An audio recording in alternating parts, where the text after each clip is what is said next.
श्रीकांत शिंदे जी, आपके पिता की विधानसभा में लेकर चलती हूं अब आपको, क्योंकि वहां से उद्धव गुट की ओर से आनंद दिघे जो गुरु रहे हैं आपके पिता के, उनके रिश्तेदार केदार दिघे को चुनावी मैदान में उतार दिया गया है।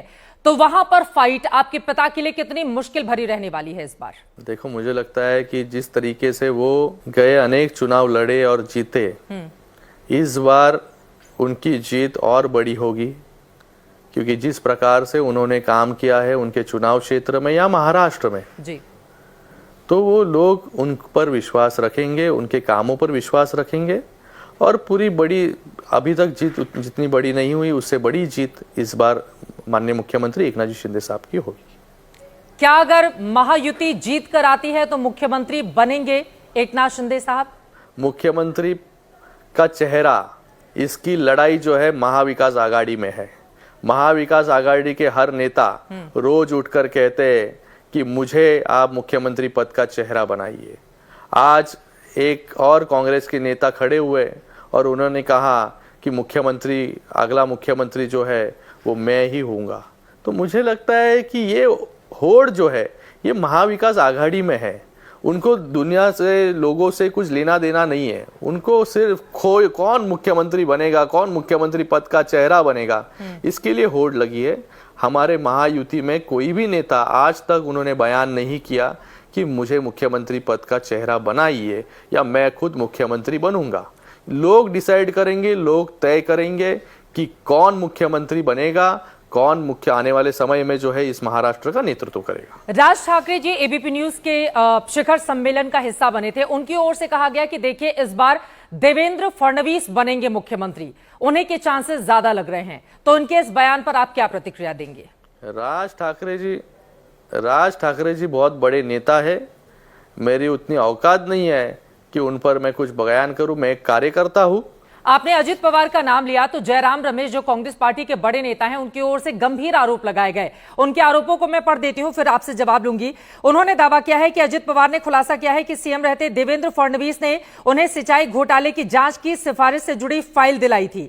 इसे गंभीर मामला बताते हुए वो आरोप लगा रहे हैं इसमें न केवल डराने, धमकाने और ब्लैकमेल शामिल है, बल्कि गोपनीयता की शपथ का भी उल्लंघन है। ये बहुत ज्यादा गंभीर आरोप कांग्रेस पार्टी की ओर से लगाए जा रहे हैं। श्रीकांत जी, देखो, मुझे लगता है कि अभी कांग्रेस पार्टी और विरोधियों को दूसरा कुछ काम बचा नहीं है आरोप लगाने के सिवाय। 2.5 साल का हिसाब ही नहीं है। 2.5 साल में क्या काम किया इन्होंने?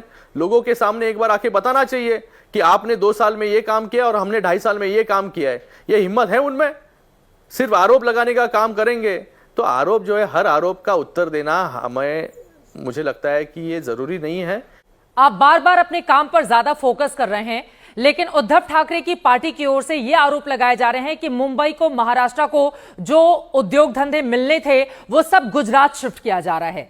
और जितने भी कार्यक्रम उनकी ओर से किए जा रहे हैं, हर कार्यक्रम में इस तरह के आरोप लगाए जा रहे हैं। तो इसका काउंटर कैसे करेंगे आप?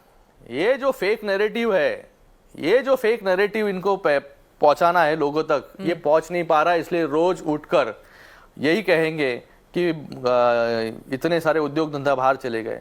मैं आपको कहूंगा कि इनके कार्यकाल में अंबानी जी के घर के नीचे विस्फोटक लगाने का, जेलेटिन लगाने का काम किसने किया?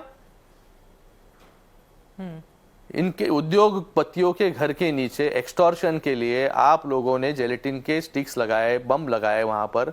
और जो पकड़ा गया वजह, वो किसका आदमी था और उसके लिए किसने बयान, उसका सपोर्ट किसने किया कि ये ओसामा बिन लादेन है क्या? ये किसने कहा था? ये इन्होंने ही कहा था कि जिसने ये बम लगाए, जो मनसुख हिरेन, उसकी हत्या हुई, उसके अंदर उसकी जान चली गई, उसके ऊपर क्या कहा इन्होंने?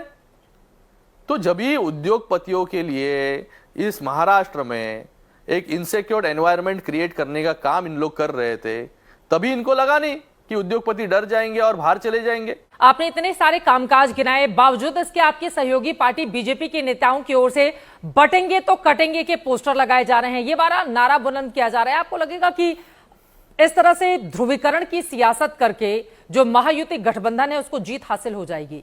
इस नारे पर क्या है आपका जवाब? नहीं, हमें ध्रुवीकरण करने की, चित्रा जी, हमें ध्रुवीकरण करने की जरूरत नहीं है। मैं शुरुआत से आपके इंटरव्यू में एक ही बात बोल रहा हूं, डेवलपमेंट। अलग अलग चीजें जो है डेवलपमेंट के मुद्दे मैंने आपको गिनाए, तो हम लोग सिर्फ डेवलपमेंट का एजेंडा साथ में लेके जा रहे हैं। डेवलपमेंट का एजेंडा के सिवाय कुछ भी नहीं। हमें किसी पोलराइजेशन की जरूरत नहीं है। यहाँ पर लोकसभा चुनाव के दौरान हमने